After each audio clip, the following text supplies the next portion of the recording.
We got a pretty shocking report this morning from Ken Rosenthal of The Athletic in regards to Bryce Harper and a potential position change last offseason if the situation was right. We're going to get into all of that today on the newest episode of Phillies Digest, but I do want to remind you guys, if you guys have not subscribed to the channel already, please do so. Myself and Sean Bernard are working really hard.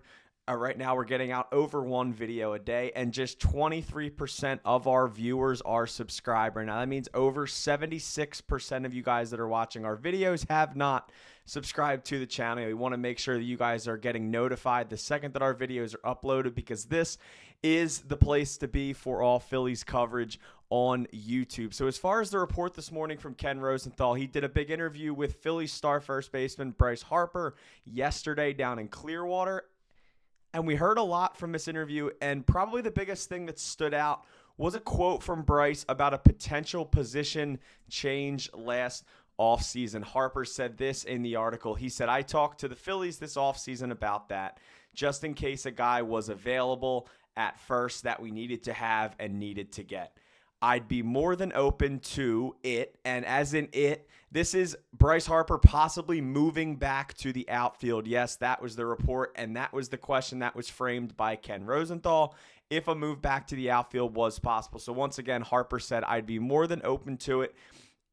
He said, if we had a guy like that who was going to change our lineup or change the demeanor of our team. They like me at first base, but I'd go out there to have a guy who was going to play first base and hit 35 or 40 homers.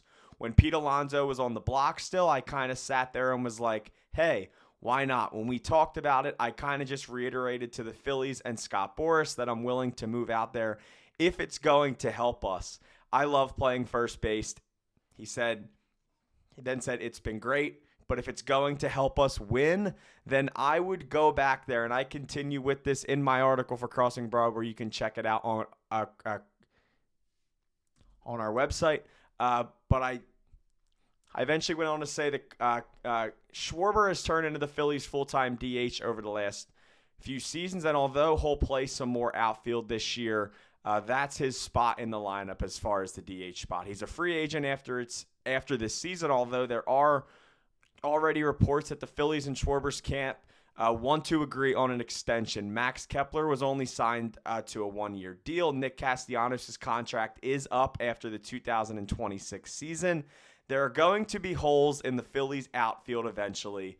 Maybe one of those spots is filled by Harper. And this, once again, is not any sort of guarantee. But as far as this quote, it's a pretty telling quote. And it did jump out to me because obviously, yes, I think we all know the athlete that Bryce Harper is. He obviously started off in baseball as a catcher. That's what he was in high school.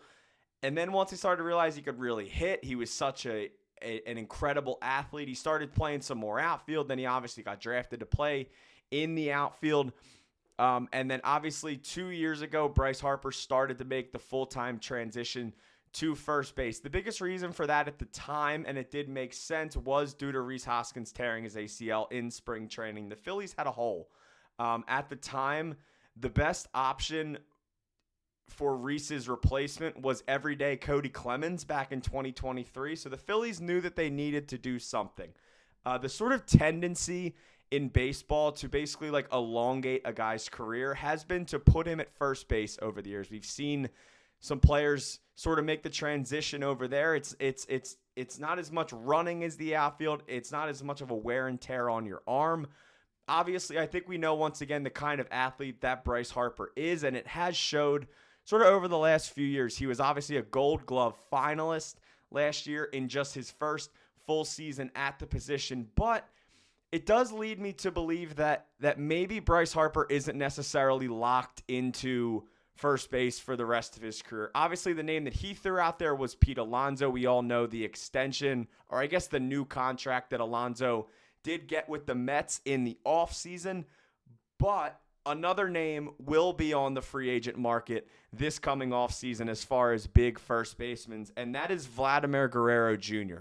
The Blue Jays and Vladdy failed to reach an agreement on an extension before the deadline a few weeks ago. So Vladdy will hit the free agent market, after this season. Vladimir Guerrero has basically said that he is not going to agree on a contract during the season. He is going to play out his potentially last year in Toronto and then hit the open market. And yes, there is a chance that Vladimir Guerrero could get pretty close to probably around $400 million in free agency, depending on how many years. This is an awesome baseball player. He had 166 OPS plus last season, 30 home runs, 103 RBIs with a 396 on base percentage with 72 walks, just under 200 hits at 199 and 616 at bats, with just 96 strikeouts. So the strikeout numbers aren't that crazy for the slugger, sort of in Vladdy as well. But this is where I start to fall back on maybe the Phillies are sort of taking this with a grain of salt, and maybe they are truly thinking about this for potentially the future. Once again, for the third time already. I think we know how much of an athlete that Bryce Harper is. He is able to play anywhere. He can play anywhere on the field. My biggest take for Harper is I think he could play all 9 positions on the field. I think if you gave Bryce Harper a month to learn how to play shortstop, I think he could do it. If you gave him 2 months to learn how to play third base, I think he could do it. If you needed him to catch, I think he could maybe do it. He is a freak athlete, but this is starting to be a little telling. I think that quote today was big. I think the way Bryce talked about it, he seemed very open to it.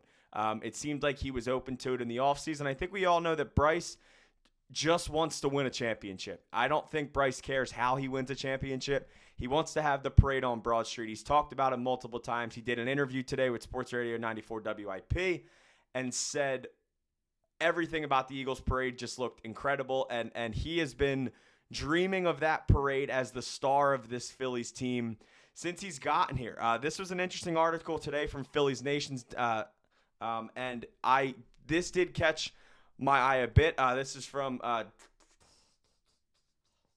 Hestiny Legardo. She said the longtime New York Met is hated in Philadelphia, but Alonso would have been an interesting fit in the lineup as the right-handed cleanup hitter protecting Harper. Harper led the league in each of the last 2 seasons in percentage of pitches seen outside of the strike zone. Basically, that means pitchers don't want to throw the ball to Harper.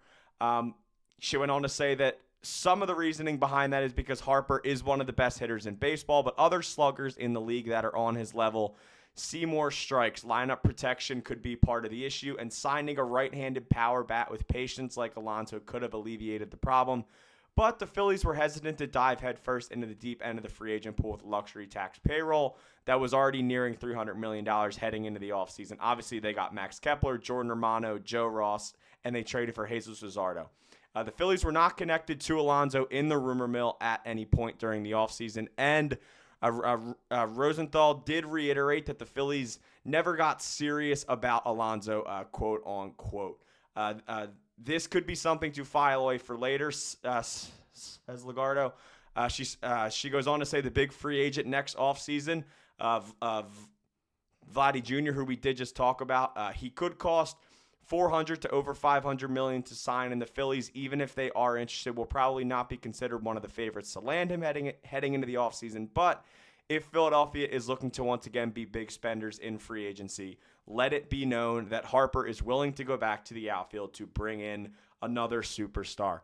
Listen, I think a right-handed power bat, a true power bat that hits right-handed behind Bryce Harper would be incredible for this offense. I think whether it would be Vladdy, obviously, it can't be Pete Alonso anymore, at least for a few years after the extension. But a guy like Vladdy, a guy like Pete Alonso, a true right-handed power bat behind Harper, I think could do wonders for this offense. But the main goal of this video and the main takeaway from this is that Bryce Harper is willing to do anything to win.